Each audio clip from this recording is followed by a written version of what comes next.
The jacket, the darkness came first. Not the soft darkness of a room with the curtains drawn, or the comfortable darkness behind closed eyes on a Sunday morning when there is nowhere to be and nothing requiring you. This was the kind of darkness that had weight and intention. The kind that pressed against your chest and made breathing feel like deliberate work.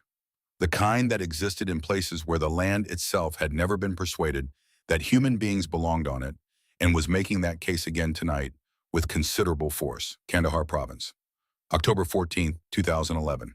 The ravine ran northeast to southwest, a jagged wound cut into the earth by 10,000 years of water and indifference.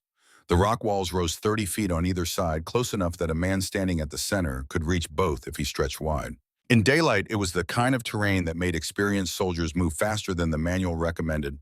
Eyes up, necks tight, every trained instinct cataloging angles and exposure, and the particular quality of silence that arrives just before things go wrong. In the narrow register between one sound and the next, the silence that is not silence at all, but the held breath of the world deciding something. At night, that ravine was something else entirely. There were 4 of them in the element. 4 people moving through darkness with the particular focused economy of operators who have completed what they came to do and are now managing the distance between where they are and the landing zone 40 minutes to the north. The objective was finished. The timeline was intact. The part that required everything had already happened, and what remained was the part that required only discipline and distance and the accumulated competence of years spent learning how to move through hostile ground without giving the ground what it was looking for. Then the fire came from 3 directions simultaneously, and the 40 minutes became something that could not be measured in time anymore. Short, disciplined bursts from the high ground, the kind of fire that told you the men behind the weapons had chosen this ground with patience and studied its angles over days, possibly weeks. The kind of fire that said this was not an ambush in the reactive sense, but a conclusion that had been waiting for its proper moment. The kind of fire that said they had been followed or anticipated, or both, and that the difference between those two things no longer mattered. The woman went down behind a shelf of rock, her left side against the stone, her fingers finding something wet and dark that was hers and should not have been outside her body. She pressed her arm against her side and breathed in the careful, metered way of someone trying to accomplish 2 things at once, neither of which she could afford to fail at. Not make noise, not pass out.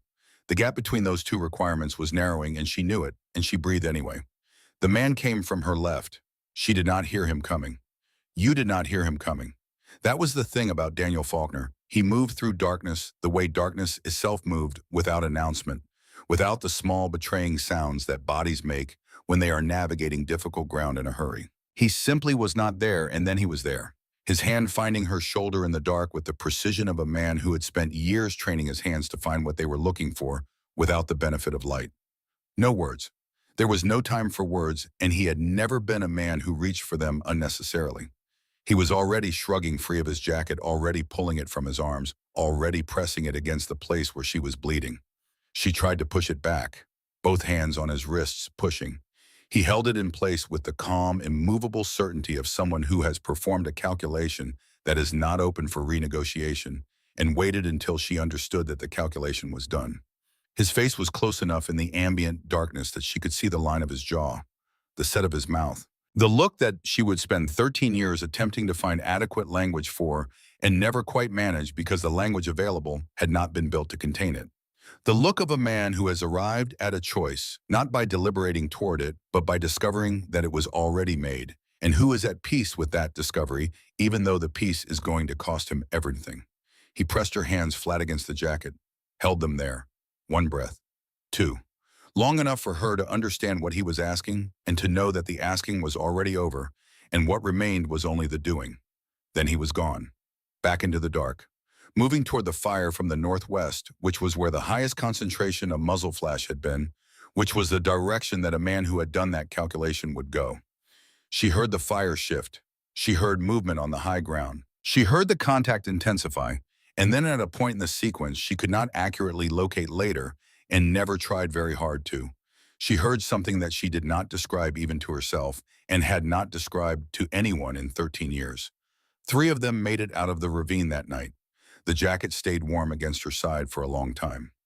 Fort Moore, Georgia, October 14th, 2024. The mirror in the bedroom of a small apartment on the south side of Columbus was the kind of mirror that came with the unit mounted at a height that suited nobody in particular, scratched at the lower left corner from a previous tenant's furniture, providing honest light without flattery or apology. At 6:20 in the morning, with the Georgia dawn coming through the blinds in horizontal bars of pale gold, it showed a woman who was 52 years old and carried those years the way certain structures carry load, not by concealing it, not by apologizing for it, but by being specifically built for it over a long time. Diane Harlow stood in front of that mirror and held the jacket. Her dark hair was pulled back in a bun that was tight and precise in the way of habits formed under regulation and maintained by reflex long after the regulation no longer applied. There was gray threaded through it now, more than there had been even 2 years ago, which she had noted once and not returned to as a subject of consideration. Her shoulders stayed level despite the slight hesitation in her right knee when she shifted weight, a souvenir from a helicopter landing that had not gone according to its own plan on a night in a different country in a different year. The scar at her neck was thin and white, barely visible above the collar. The one on her left forearm was more substantial. She had others that required no inventory. The jacket was faded green, sun-bleached to a color that no uniform catalog had officially named, somewhere between what it had been and what years of desert sun and generator-powered washing machines and sand that entered everything regardless of precautions had made it. The cuffs were frayed, the shoulder seam on the left had been repaired and was considering its position again. The fabric had the texture that only comes from sustained field use, not the texture of wear, but of work of a garment that had been present for things that mattered and had the evidence of that presence woven into every inch of it. On the left shoulder, a patch outline, ghost threads and fabric shadow. Not in any regulation manual, not in any official inventory. Worn to near nothing by 13 Octobers of washing and wearing and the slow work of time on things it is not trying to destroy but cannot help affecting. Diane stood with the jacket in her hands for a long moment. Not hesitating, not reconsidering. She had not reconsidered this on any of the 13 mornings before this one, and she was not reconsidering it now. She was doing what you do when you pick up something that belongs to the category of things you carry rather than the category of things you own. You hold it for a moment. You acknowledge what it is. You put it on. She put it on. The collar settled against her neck. The left shoulder sat where it always sat. Her right hand came up, briefly touched the fabric above where the patch had been, then dropped back to her side. The door closed behind her. The drive to Fort Moore took 22 minutes from the south side, which was the only hour worth driving in a city of this size and this particular relationship to traffic. She kept the windows down now. Georgia in October had not yet committed to the idea of autumn. The air outside at 6:30 was already carrying enough humidity to feel like effort, warm and close, and smelling of the pine stands that line the road between the residential neighborhoods and the installation's outer fence line. She drove at the speed limit, which was habit, and thought about nothing in particular, which was also habit, the particular discipline of a mind that has learned to let the time between tasks be genuinely empty, rather than filling it with planning or replaying or the other unconscious overhead that most people run continuously without noticing they're doing it. The visitor lot outside the main supply depot had 17 vehicles in it when she arrived. She took the space near the east fence, backed in out of habit, and sat for a moment with the engine off. The authorization letter was in the front pocket of her bag. 3 pages properly formatted, every stamp and seal in its correct position, signed by a battalion logistics officer who had been efficient and professional in his email and whom she had never met. She had read the letter twice before leaving the apartment and did not need to read it again. The task was simple civilian volunteer logistics support for a weekend training exercise, no pay meals provided. She had responded because the contractor work was thin this month and because the particular quality of silence in the apartment had been making itself known in a way that she did not find useful. She checked her clipboard. Size 9 boots, hydration pack, work gloves, duct tape. She got out of the truck. Fort Moore on a Monday morning at 06:45 was the organized purposefulness of a place where routine is not just preferred but structural, where the deviation from routine is itself the event rather than the other way around. PT formations moved along the main road with their early morning cadence calls carrying flat and rhythmic across the concrete and the pine. Diesel engines turned over in the motor pool with the patient authority of machines that will start regardless of how cold or early or reluctant the morning is. The regulation signs on the main road told you exactly how fast you were permitted to travel and implied strongly that they had ways of knowing whether you listened. The smell of the depot hit her before she reached the entrance. Canvas and cardboard and the industrial coffee that comes out of those institutional stainless steel urns, the ones that look as though they were engineered by someone who understood thermodynamics but had never personally wanted a cup of coffee. Underneath it, the faint chemical edge of cleaning solution on concrete and the diesel ghost from the motor pool 2 buildings over. Anyone who had ever pulled real supply duty dawn formations and inventory discrepancies, and the particular low-grade exhaustion of accounting for every bolt and battery in a system that never quite balanced, no matter how carefully you approached it, would have recognized that smell immediately and completely. Not as information, but as memory.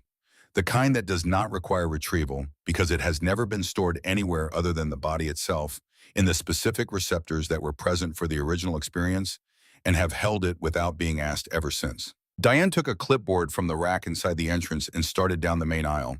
The depot was busy with Monday morning purpose. A forklift moved in the back section, its warning tone steady and patient. Near the uniform rack, 2 specialists were engaged in a debate about boot brand performance that had the intensity of people arguing about something they had not yet had to depend on in conditions that required actual boots. Behind the main counter, a young private name tape reading, "Slayed the particular deer in headlights," bearing of someone within the first 6 months of their first assignment, was negotiating with his computer terminal in the way that people negotiate with machines they have not yet learned to distrust preemptively. He was pressing keys with the focused desperation of a man trying to locate a response that the system had decided it wasn't going to provide. Diane worked the shelves efficiently. No wasted motion, no second-guessing the list, no browsing.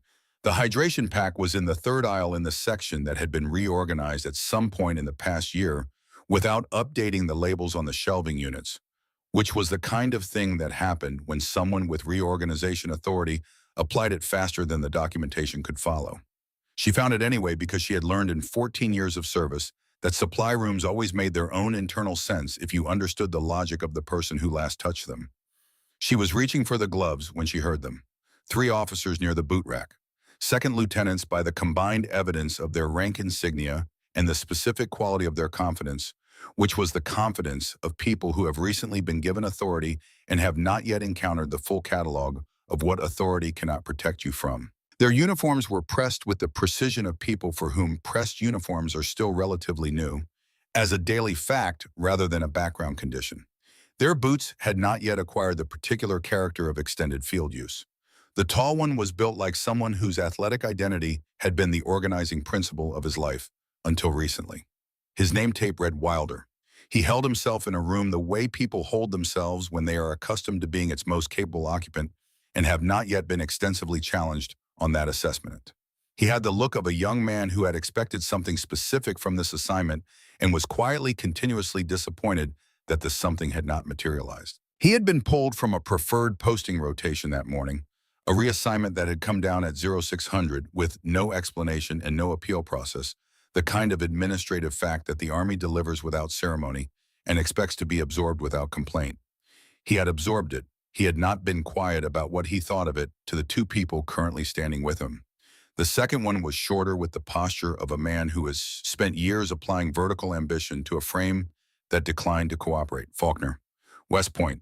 By the bearing middle of his class, by the specific quality of the thing he was compensating for, which showed not in what he said but in how quickly he said it and how much he needed it to land. There was something else in his face that did not match the performance, a tightness around the eyes that was older than this morning's work, a watchfulness. The look of a man who has a question he has been carrying for a long time and has developed considerable skill at pretending he isn't. The third Niles had the careful social intelligence of someone who grew up reading rooms for information about what they required. His father was military E7, the particular blend of pride and pressure that comes from being the son of someone who was very good at one specific version of a life and expects that his version will be legible as a template. Niles had not yet decided whether he agreed. In the meantime, he was positioning himself in the vicinity of the person who seemed most likely to establish the terms. Wilder saw her first. He did not adjust his volume. "Halloween's still a few weeks off," he said to Faulkner. Not quietly.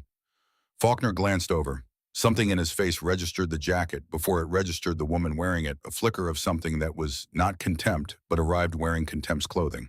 "That's quite a piece of history," he said, goodwill history. Niles offered, careful about his volume in the way of someone who has calibrated the risk and decided it was acceptable. Diane kept her pace and did not alter her expression. She had been in rooms with performances like this before, not these specific performers, but this specific performance which had a structure and a requirement and ran on a particular fuel. The fuel was reaction. Without it, the performance had nowhere to go. She had nothing to give it and no interest in providing it. She brought her items to the front counter. Private Slade straightened with the reflex professionalism of someone who has been told that every interaction is a potential inspection. "Morning, ma'am. I'll need to see your paperwork." She produced the authorization letter, 3 pages.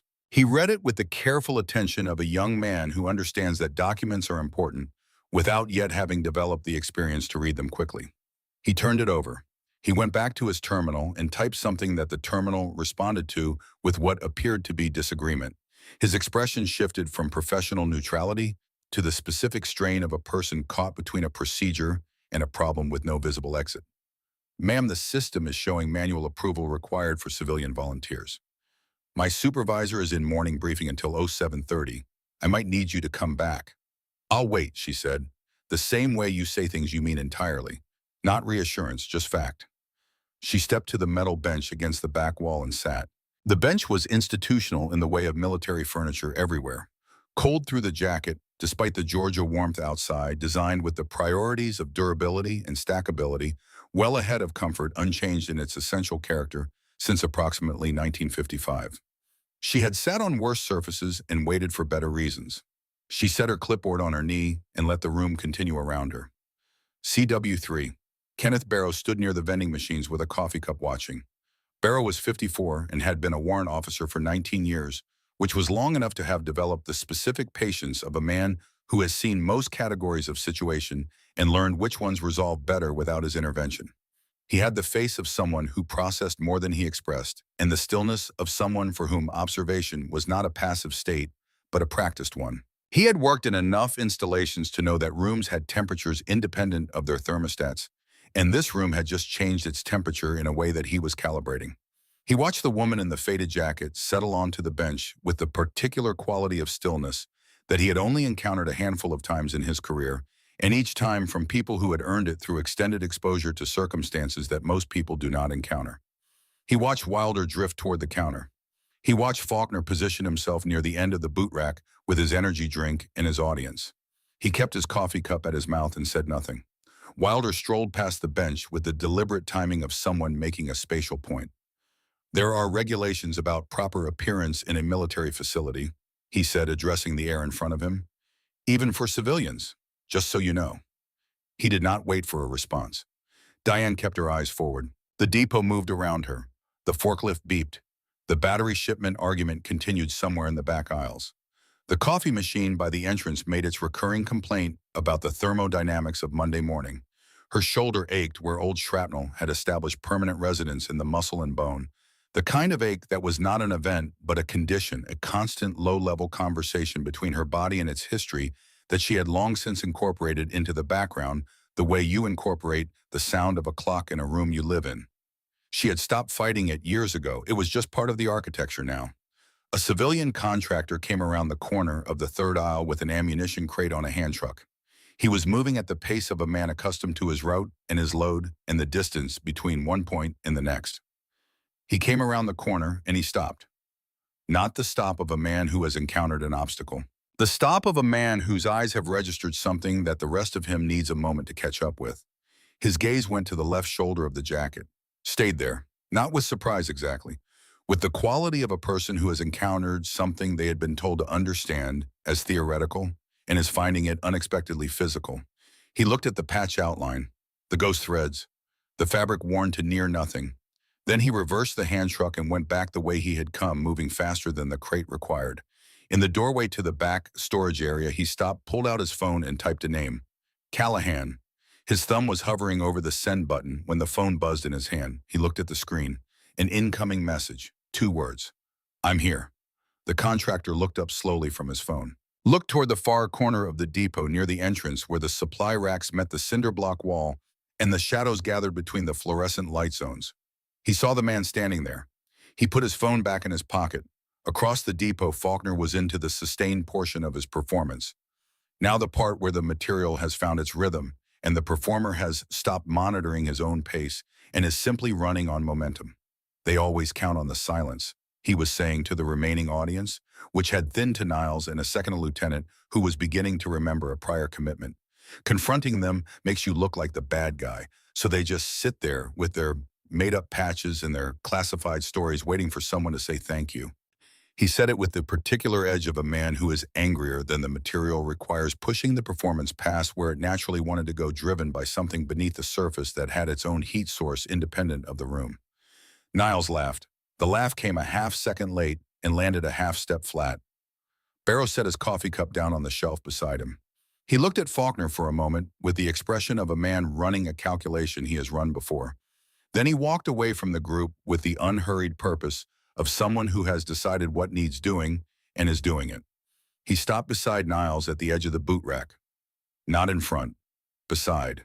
The distinction was intentional. Faulkner, he said quietly, the lieutenant, his family upstate New York. Niles looked at him sideways, uncertain of where this was going and unwilling to commit to a direction. I think so. Why, his uncle. Was he Army? The question arrived from nowhere visible and pointed somewhere Niles could not see. I don't know. He mentioned something once. Barrow looked at the woman on the bench, back at Niles. The 519th unit, he said. His voice was the register of a man conveying information that is not his to give more of than this. You know it. Niles did not. The number and designation meant nothing to him. That's the point, Barrow said. He picked up his coffee and walked toward the back storage room, moving with the unhurried certainty of a man who has placed something where it needed to go and can now let it sit. Niles stood at the edge of the boot rack and looked at nothing for a long moment. He looked at Faulkner, he looked at the woman on the bench, he looked at the jacket on her shoulders, the faded green, the frayed cuffs, the ghost outline on the left shoulder that was more thread memory than actual marking.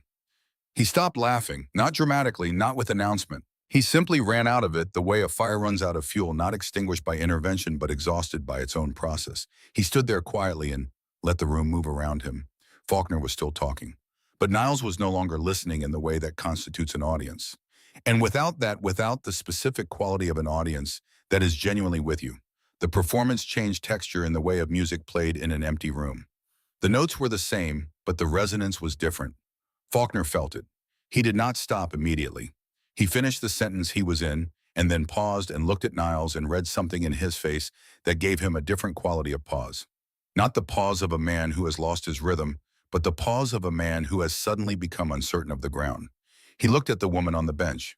She had not moved, had not reacted, had not looked at him once in the last 20 minutes. She was sitting with her spine straight and her hands quiet in her lap, her eyes on a point slightly above the far wall of the depot with the quality of presence that is not absence but its precise opposite, a complete engagement with something interior, something that did not require the room's participation to be entirely real. Faulkner's right hand found his jacket pocket without being directed there. Inside the edge of a photograph, the separated corner of laminate, the worn soft spot from 11 years of finding this edge in this pocket in the particular unconscious gesture of a man tethered to something he carries without being able to set down. He left his hand there and kept his face arranged in its performance. But the performance had lost a degree of conviction, and the degree it had lost was the one that made it convincing. Kenneth Barrow had been in the Army for 26 years before he was not, and in the 14 years since he had refined the specific skill of a man who understands the difference between intervention and interference and knows which one a given moment requires before his feet begin to move. He stood in the back storage room for 90 seconds. Long enough, then he walked back out. The depot's acoustics were the acoustics of a concrete space filled with shelving and equipment, sound traveling in unpredictable directions, conversation carrying farther than the speaker intended, the particular characteristic of large institutional buildings that makes it impossible to know with certainty who has heard what. Barrow had worked in enough of these buildings to have made peace with that uncertainty and learned to operate within it rather than against it. He came around the end of the boot rack and found Niles standing at the edge of the group, which was the tell. The ones with the most uncertainty about a performance position themselves at its perimeter, close enough to claim participation if it succeeds, far enough to disclaim it if it fails. Barrow stood beside him, not confrontationally, conversationally. Faulkner, he said, low and level, the lieutenant, His family's from upstate New York. The exchange that followed was brief. When Barrow walked away, Niles was standing with his hands at his sides in the particular expression of a young man who has been handed a sentence he can parse the words of, but not yet the meaning, and who understands that the meaning is going to arrive eventually and is not going to be comfortable when it does. Barrow had made his own version of this mistake 30 years ago. Fort Lewis, 1994. He had been a young sergeant with a room full of certainty about what things look like from the outside, and he had applied that certainty to a man in a civilian jacket who had turned out to have spent 18 months in a POW camp before Barrow was old enough to shave. Nobody had made a ceremony of the correction. The man himself had not made it a lesson. He had simply looked at Barrow with the particular patience of someone who has been corrected by life enough times to know that being corrected by a 23-year-old is not the worst version of the experience, and gone back to what he was doing. That look had stayed with Barrow longer than most things. He looked at the woman on the bench from across the depot. He nodded once to himself, to the room, to the 30 years between that morning at Fort Lewis and this one. Then he found a position at the far end of the main counter and watched and said nothing and waited for what was going to happen next. On the bench, Diane Harlow let the room move around her. 14 years of active service had given her this, among other things, the ability to let time move through her rather than against her. To sit inside a weight the way you occupy a room, fully present, not fighting its dimensions, not investing in its ending before the ending arrived. The bench was cold and institutional and made no promises about comfort. She had spent time in less forgiving places, waiting for more consequential outcomes. This was a supply depot on a Monday morning. She had paperwork. She had authorization. She had the specific patience of a person for whom waiting was not a passive state, but a practiced discipline. She looked at the clock above the main counter. 7:16. Her hand found the left shoulder of the jacket without being directed there, the soft, worn place above where the patch had been. She rested her fingers there briefly and then let her hand settle back in her lap. The gesture took 2 seconds. She did not think about it. It was the kind of thing the body does when the mind is elsewhere, a habitual return, the unconscious navigation towards something that anchors. The depot was mid-Monday morning rhythm around her. The forklift beeped. The coffee machine finished its argument with physics. Private Slade was making his third or fourth attempt at the terminal with the focused desperation of someone who has exhausted the solutions he knows and is now trying variations of them in hopes that one will behave differently.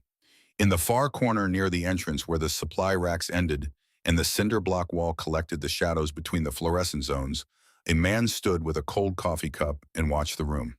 Roy Callahan was 61 years old. He carried those years the way old tools carry their use, not as damage, but as the legible record of purpose applied over time. He was not a large man, but he occupied space with the specific quality of someone who has learned to be deliberately present in whatever ground they are standing on, a quality that had nothing to do with size and everything to do with the accumulated understanding of why presence matters and what its absence costs. His OCPs were worn in the way of fabric that sees regular field use rather than ceremonial display. His sleeves were rolled to the forearm. On the right, a Pathfinder arrowhead in faded ink.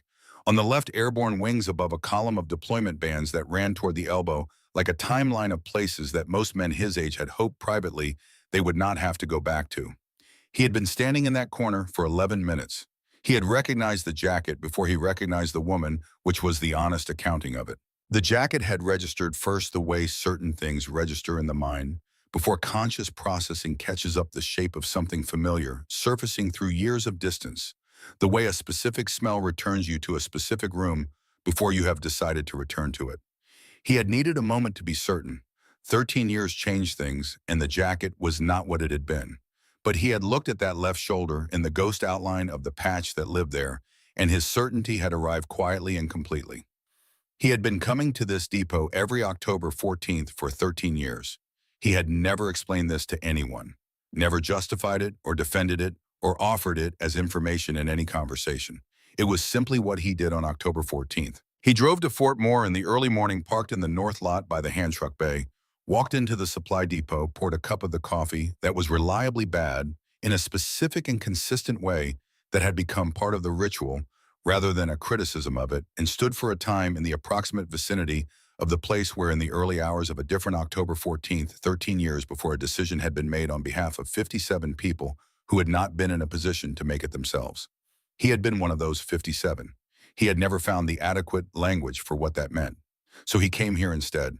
He was a brigadier general, which meant that his presence in a supply depot on a Monday morning without announcement or apparent purpose was the kind of thing that personnel noticed and then processed as deliberate rather than unexplained, because the rank created its own explanation. Nobody had asked.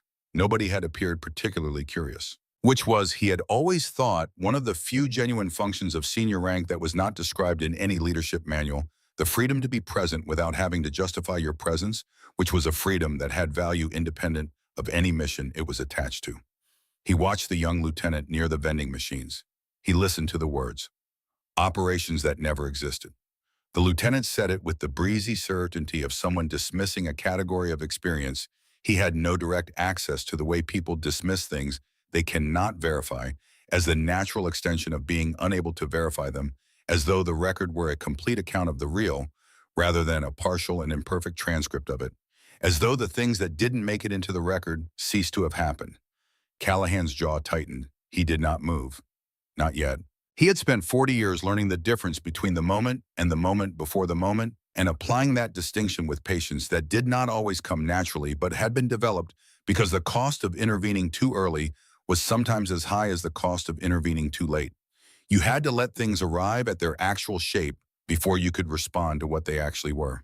He had been learning that lesson from the first day of his first command and was still learning it. He watched Barrow detach from the group and make his quiet transit across the floor. He watched the contractor come around the corner with the hand truck and stop and go still and reverse.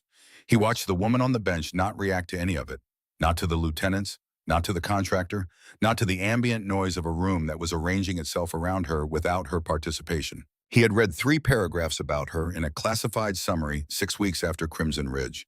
He had read them in a specific room with a specific escort and had not been permitted to take notes. The reporting officer had written in the affectless language of official documentation element, maintained operational composure under sustained contact. He had thought about those 3 paragraphs many times in 13 years. He understood now, watching her on that bench, exactly what the reporting officer had been trying and failing to adequately describe. He looked at the patch outline on her left shoulder. He set his cold coffee cup on the edge of the nearest shelf. He was not ready yet, but he was close. The flashback came the way it always came on October 14th, not as narrative, not as sequence, but as sensation arriving without permission and without warning. The cold of the rock beneath her palms. The smell of cordite and dust, and something metallic that experienced soldiers learn not to name. The texture of darkness at the bottom of a ravine that has 30-foot walls, and the particular quality of a container, a space that holds sound and pressure, and the awareness of what is directly above you, on the high ground, the specific weight of knowing you are below and they are above, and the geometry of that relationship is not in your favor. 4 people on egress, the fire from 3 directions. She remembers the impact before the pain, which is the body's honest sequencing. First the fact, then the argument. The impact arrived as information. The pain arrived as interpretation. In the brief gap between them, she had the disorienting clarity of someone receiving a report before they know it is about them. Then the pain arrived and there was no more gap. The man from her left, the hands finding her in the dark. The jacket coming off his body before she understood it was happening, before she could form the sentence that would have told him not to. His hands pressing hers against the place that was bleeding with the flat, calm insistence of someone who has made a calculation and is now implementing it and is not available for discussion about the implementation. His face in the dark, the line of his jaw, the set of his mouth, the look. She had served alongside Daniel Faulkner for 4 years in the operational space that official records handled with creative typography, asterisks and redactions in unit designations that pointed to filing cabinets rather than formations. She had worked beside him in 3 countries and across more operational contexts than she was permitted to describe. She had seen him make decisions under conditions that removed the possibility of good options and required the selection of the least damaging available one. She had seen him function in the space where preparation runs out, and what remains is only what a person is made of at the fundamental level below training and doctrine and the accumulated professional competence of years. She had never seen him choose himself first. Not once, not in 4 years, not in any of the circumstances that were designed to locate the place where self-preservation overrides every other consideration, because every person has that place, and most people encounter it before they expect to. His hands on hers. One breath, 2. The look.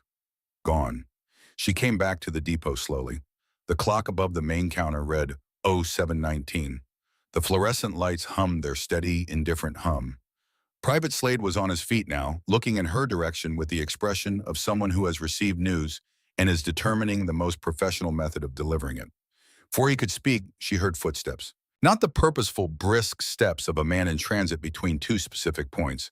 The measured, unhurried steps of a man who has arrived somewhere and is taking his time about making that arrival known, because the arrival itself is what matters, and the announcement of it is secondary at best.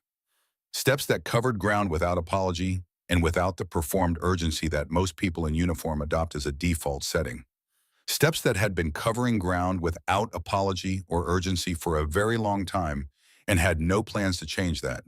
She did not turn around, but she felt the shadow cross her shoulders and something in her chest, something that had been held in a specific configuration for 13 years, something that had learned to stay in that configuration because the alternative was to acknowledge what the configuration cost shifted.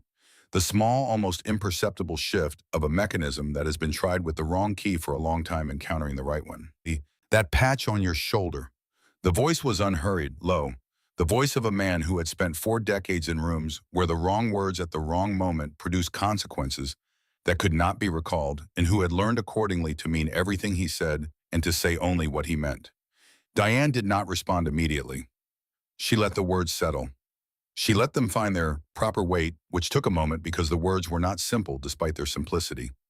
They were an acknowledgement, which was a thing she had not received in 13 years from anyone who understood what was being acknowledged. Her spine straightened slightly. The reflex of a soldier responding to a voice of authority even after 8 years away from formation, not performance, not submission, but the body's honest memory of what it was trained for and what that training meant. She did not turn.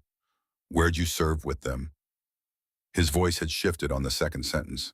The interrogative quality had softened into something closer to recognition, looking for confirmation, the voice of a man who already carries the answer and is asking because some answers need to be spoken by the person who holds them. Not for information, for witness. She answered to the forward wall. Black Dune. A pause in which the depot breathed. Crimson Ridge. The words came out of her with the specific weight of language that has been stored rather than circulated.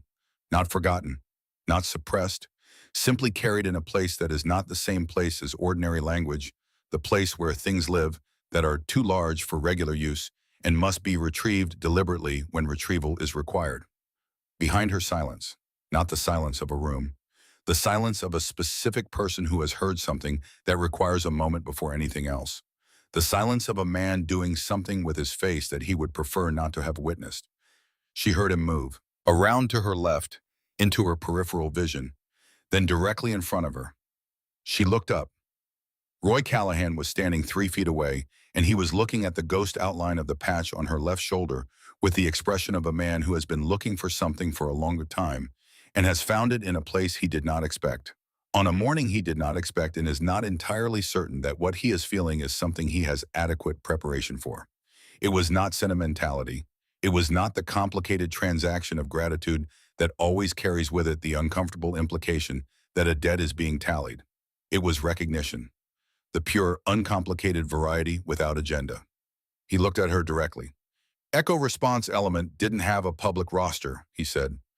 Quiet now, private in the way of things that are not secrets, but that belong to a world most of the people around them have no access to. Most people who would have reason to know it existed were told it didn't. There are people in the Pentagon with the appropriate clearances who have been told exactly that. Diane met his eyes for the first time. Dark, settled. The eyes of a woman who has been measuring distances and making assessments and trusting the results of those processes for a very long time. It existed for 7 years, she said. Then half of us got folded into units that also didn't officially exist. The rest were debriefed into silence. He nodded once. The nod of a man receiving confirmation of something he has carried as fact without verification, and finding that the verification changes the weight of the carrying. Not lighter, more solid, more real. Crimson Ridge, he said almost to himself. The name in his mouth, the way you say the name of a place you have returned to so many times in your mind, that the word has become something closer to a coordinate than a label. October 14th, she said. He looked at her. That was its actual designation, she said, not Ghostwalker. Ghostwalker was the public file. Yes, he said. I know. Between them, a silence that was not empty.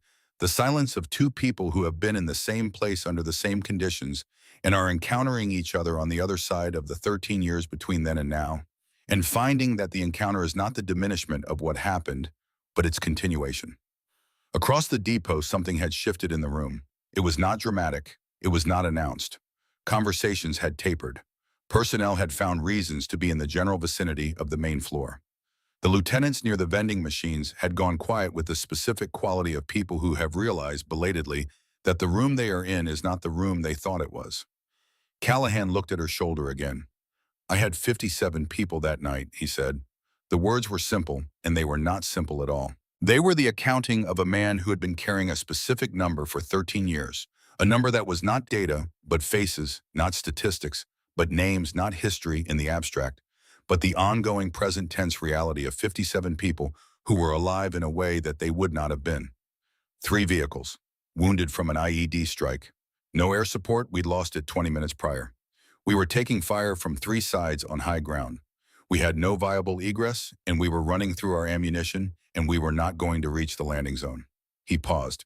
The depot had arrived at a quality of silence that anyone who had served in this kind of building between 1970 and the present day would have recognized immediately. Not the silence of a space told to be quiet. The silence of a space that has chosen to be. The kind that settles over a room when enough people simultaneously understand that what is happening in front of them is larger than the ordinary business of the morning, and the ordinary business can wait. It was the silence that falls in supply rooms and motor pools and chow halls, when a truth that has been traveling a long time finally arrives at its destination and the people in the room understand they are witnessing an arrival. Echo response went in without air cover, without backup, without orders that will appear in any record that anyone in this room is cleared to access. His jaw worked once, a man keeping his voice level through the deliberate application of every tool available to him for that purpose. They drew fire away from our position through the lower section of the ravine. They gave us the opening we needed. They gave us the time. He stopped. When he continued, his voice carried the specific quality of a sentence that has been waiting a long time for its moment. 57 people reached that landing zone. He looked at Diane, at the jacket, at the left shoulder. Your element went in with 4 personnel. The silence in the depot deepened. 3, she said, by the end. The word landed in the room the way stones land in still water. Not the impact, but the rings that move outward from it one after another, reaching every surface. Callahan closed his eyes. One breath. The eyes of a man receiving the full shape of something he had known only in partial form for 13 years, learning that the partial form was not the complete account, and that the complete account had a weight that the partial one had not prepared him for.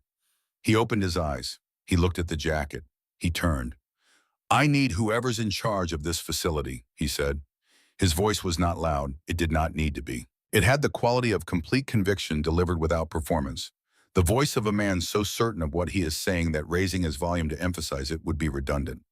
SGMM Leonard Briggs appeared from the back office doorway with the bearing of a man who has been monitoring the room through the glass partition and has understood for several minutes that a moment was building towards something and that his presence at the moment's arrival would be required. He was built for his function, broad through the chest and shoulders, with the face of someone who has been doing this job since before most of the people currently in the room had existed as adults, and who has seen enough mornings like this one to know what they ask of him. He crossed the floor without hesitation. Sergeant Major. Callahan's voice was the voice of testimony, of a man making a formal record in the only setting where formal records were not available. This is Sergeant First Class Diane Harlow. She served with the 519th Echo Response Group under Joint Task Command structure, Operations Black Dune and Crimson Ridge. Briggs looked at the patch outline on her left shoulder. His expression did not show recognition of her specifically. He had not been present, had not been cleared, was not part of the world where this had happened. But something moved in his face, the recognition of a category, of the thing the ghost outline represented, which he had heard referenced only in the margins of briefings that were themselves classified, and in the occasional conversation between men of sufficient experience who spoke of it the way people speak of things they understand to be real without being able to touch. Triple black protocol, Callahan continued. Minimal records, 0 press coverage, complete operational deniability. On October 14, 2011, When my convoy was pinned in a kill box on Crimson Ridge, with no extraction and no air support, Echo Response went into the lower ravine and gave us what we needed to break contact. He paused. 57 people, 3 vehicles, wounded. They went in with 4, Briggs said quietly. Not a question. 3 came out. Briggs stood at his full height. Understood, sir. He turned to the floor, to Slade, to the remaining personnel, to the 3 officers who were at this moment very interested in the middle distance. SFC Harlow's requisition is fulfilled immediately. No forms, no system approvals, no delay. That is a direct order from a flag officer. His voice was not raised. It did not need to be. Move. The depot moved. Private Slade was at his terminal before Briggs finished the sentence, typing with the dedicated speed of a young man who has found his purpose for the next 3 minutes and is applying himself to it completely. His ears were red. His hands did not shake. He had the focused quality of someone who understands that this particular moment is one he will describe to people for the rest of his life, and that how he performs in it is going to be part of the story. Wilder was no longer near the counter. He had moved in the minutes since Callahan began speaking to a position near the end of the first aisle, which was not closer to the action, but was not as far as the vending machines, and was the spatial expression of a man adjusting his relationship to what was happening without being certain yet what the right relationship was. His arms were at his sides. The practiced ease was gone from his posture, the lean, the occupying of available space, the performed comfort of someone who has decided he owns whatever surface he's near. What remained was just a young officer standing in a depot with his arms at his sides looking at a woman on a bench. He walked toward her. He walked the way people walk when they are not performing locomotion, but genuinely moving from one place to another because the other place is where they need to be. He stopped at a respectful distance. His hands went behind his back, which was not the formality of military courtesy, but the body's honest way of showing that it was not bringing anything, was not arriving with agenda or armament. He looked briefly at the floor, then at her. Ma'am, the carrying quality was gone from his voice. It was just a voice. I want to apologize for my conduct this morning. I said things without, you didn't ask. 2 words. They arrived with the precision and economy of something that has been located and held in reserve for the moment of its correct application. Not anger, not bitterness, not the satisfaction of vindication, which is a transaction that requires an investment in the other person's opinion, and she had made no such investment this morning. Just the plain statement of the actual fact of the matter. Wilder received them. He nodded once without adding to the apology, which was the first genuinely intelligent decision he had made since walking into the depot that morning. Some apologies are improved by addition, some are not. He had enough self-awareness finally to understand which kind this one was. Diane looked at him for a moment with the look of a woman who is not deciding whether to forgive him. Forgiveness was not what was being transacted, but is determining whether he has understood yet the actual nature of what he got wrong.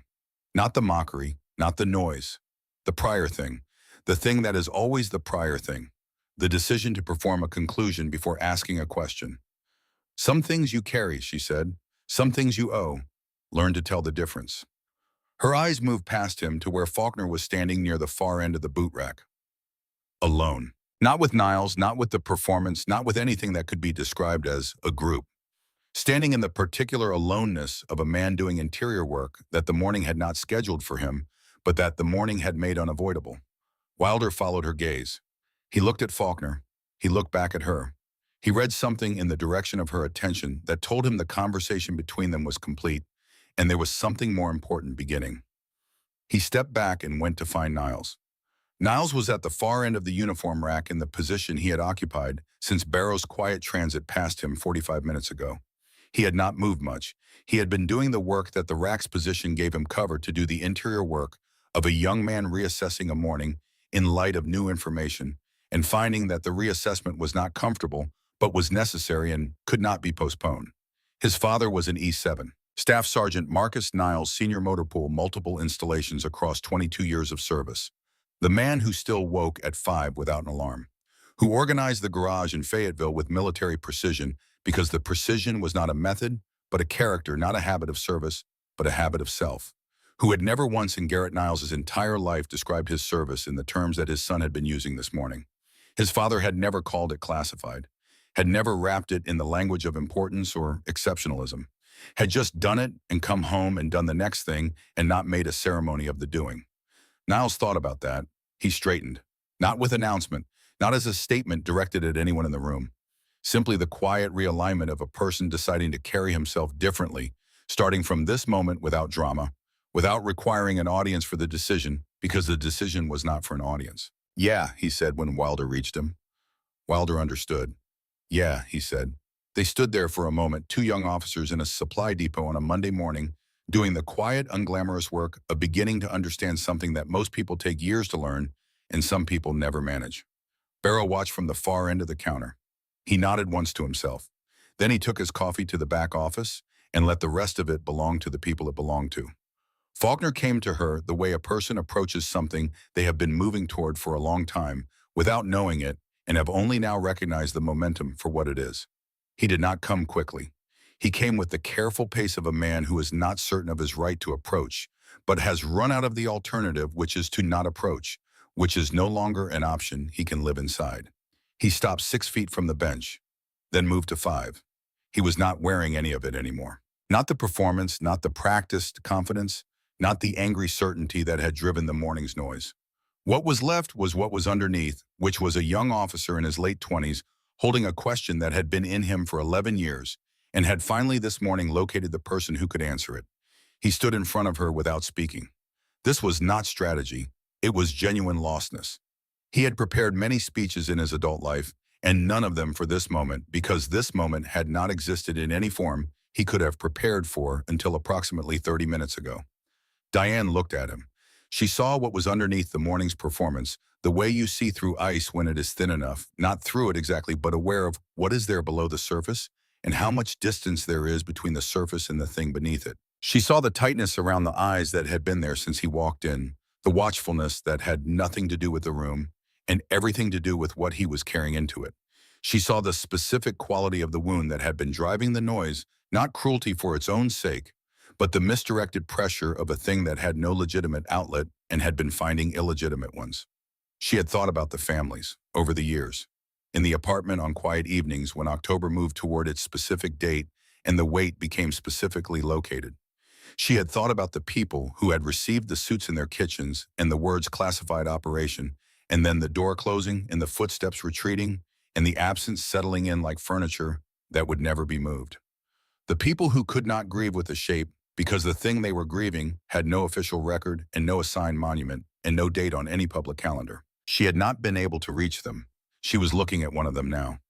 Faulkner's right hand came out of his jacket pocket. He held it there open, turned slightly. In it, the photograph, worn at the corner, the laminate separating from 11 years of this exact gesture. A man in dress uniform with a face that gave nothing away unless it had decided to. She recognized the jaw, the set of the mouth. She looked at the photograph for a long time. "Ma'am," Faulkner said. The word was stripped of everything the morning had put on it. Just a word. Just a man standing in a depot holding a photograph, asking the question he had spent 11 years trying to find someone qualified to receive. Was his name Daniel Faulkner? The depot breathed around them. Diane looked at the photograph. She looked at Faulkner's face, the line of his jaw, the set of his mouth, the quality in his eyes that was not grief because it had never been permitted the shape of grief, but was what grief becomes when it is not permitted its shape for 11 years. It becomes something harder and more angular. Something that presents as other things because it cannot present as itself. She looked at him for a long time. Then she nodded.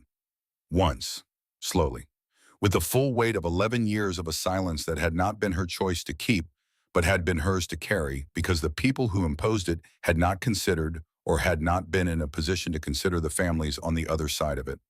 Faulkner turned away. Not dramatically. He did not make a sound. He simply turned his body toward the wall and stood there with his hands still holding the photograph and his shoulders doing the work that a face should not be asked to do in public. She gave him that, the full length of it, however long it took. She did not look elsewhere. She did not pretend to. She looked at his back with the attention that things deserve when they deserve witness and let him have the moment in the space that was given to him. When he turned back, his face was changed, not composed, not performing composure. Simply different in the way faces are different when something that has been in suspension for a very long time has been permitted to settle. He put the photograph back in his pocket. He looked at her. He was on egress, she said. Her voice was what it had been all morning. Specific, even. The voice of a person giving a report because the vocabulary of report was what she had been given for this, and it was the right vocabulary, not because it was cold, but because precision is a form of respect when the subject is serious enough. He drew fire from my position in the upper section. He was the reason the element had time to reach the ravine floor. He was the reason the general's convoy had a window. She paused. He was the best operator I ever served alongside. The pause that followed was not for effect. It was for the weight of the next sentence to find its proper position before she said it. In 7 years and 3 deployments across every operation and every piece of ground and every set of circumstances that removed the option of good choices, he was the best I ever saw. The past tense of it, the full weight of what it confirmed and what it settled and what it could not even now, even with the confirmation entirely resolve. She reached up with her right hand and rested it on the left shoulder of the jacket. Just rested it there above where the patch had been, the soft, worn place. The place where her hand had found its way back on 13 October mornings in the particular unconscious habit of people who are keeping faith with something that has no other keeper. Faulkner looked at the jacket. He looked at her hand on the shoulder. He understood what she was telling him, not just with the words, with the gesture, with the 13 years of October 14th and the worn soft place in the fabric, and the morning he had walked into this depot and done what he had done, not knowing that the woman he had dismissed without asking was wearing the last physical evidence of his uncle's final choice. His uncle had been there. His uncle had covered this woman with his jacket and gone back toward the fire and not come back, and somewhere between the ravine floor and the landing zone had made the last of the choices that his 34 years had been building toward, and this woman had been wearing the evidence of that choice on every October 14th for 11 years since. And that was the monument, and it was enough. It was more than enough. Faulkner straightened. Not the performance of straightening. The real thing. The alignment of a man who has found solid ground after a long time standing on ground that shifted whenever he applied weight and is adjusting to the difference. "Thank you, ma'am," he said. Simple words for a thing that was not simple. The words of a person who has been given something they did not know how to ask for, using the only available language for things too large for the language available. Diane nodded. He went. Private Slade had the gear staged on the counter by the time she reached the front. New boots, hydration system, all components present and accounted for. Gloves, 2 rolls of duct tape which she credited either to thoroughness or intuition and found she did not care which. He stood straight when she approached with the posture of a young man who has spent the last 30 minutes recalibrating his understanding of what a person can be and is applying that recalibration in the only way available to him at this moment. "You're all set, ma'am. Everything's approved and logged." She checked the boot size. Habit, Callahan came to stand beside her. He did not announce it. He was simply there the way he had been simply there in the corner of the depot for 11 minutes before anyone in the room was aware of him, which was apparently a quality that did not diminish with age or rank. "Appreciate it, General," she said. "Not a favor, Sergeant," even without weight of ceremony or lightness of dismissal. The plain fact of it, an overdue correction. She looked at him. He looked at her. "You come here every October 14th, she said. It was not quite a question. The quality of a statement that is waiting for the confirmation it has already concluded is there. Callahan was quiet for a moment. 13 years, he said. She looked at the counter, at the boots in her hands, at the depot around them, which had returned to its ordinary rhythms, but was running on different energy than it had been running on an hour ago. The same machines, the same tasks, the same fluorescent lights complaining to the same ceiling. But the room had been reorganized around a new center, and everyone in it was adjusting to the pull. So do I, she said. He looked at her. Same lot, she said. East fence, blue Ford Ranger with a dented rear bumper. A pause. I parked north side, he said, by the hand truck bay. They looked at each other. 13 years, October 14th, every one of them, arriving at the same installation on the same morning of the same date, parking 30 yards apart, each of them doing the same private thing in the same private silence, neither knowing that the other was 30 yards away doing it. 13 years. Neither of them said anything for a while because what had just been said did not require addition. It required the specific quality of presence that is available only to people who are not in a hurry and are not afraid of silence, and have learned that some arrivals are complete in themselves. It was Callahan who moved first, not away, toward the exit, which was the direction they were both heading, and the direction had its own logic. There's a training exercise next month, he said as they walked. Joint Operations 3 units logistics under field conditions. They need someone who has actually run interference ops, not from a manual. She considered it, the weight of it and what it asked. Consulting work, she said, something like that. She looked back at the depot, at Faulkner near the back wall alone, the photograph probably back in his pocket.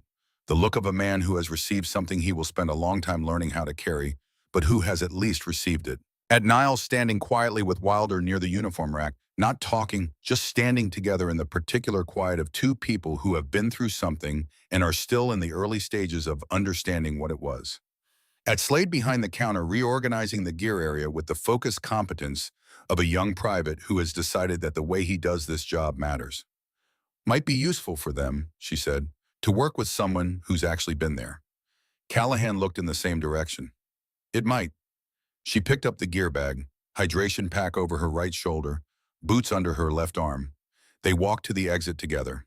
The doors opened.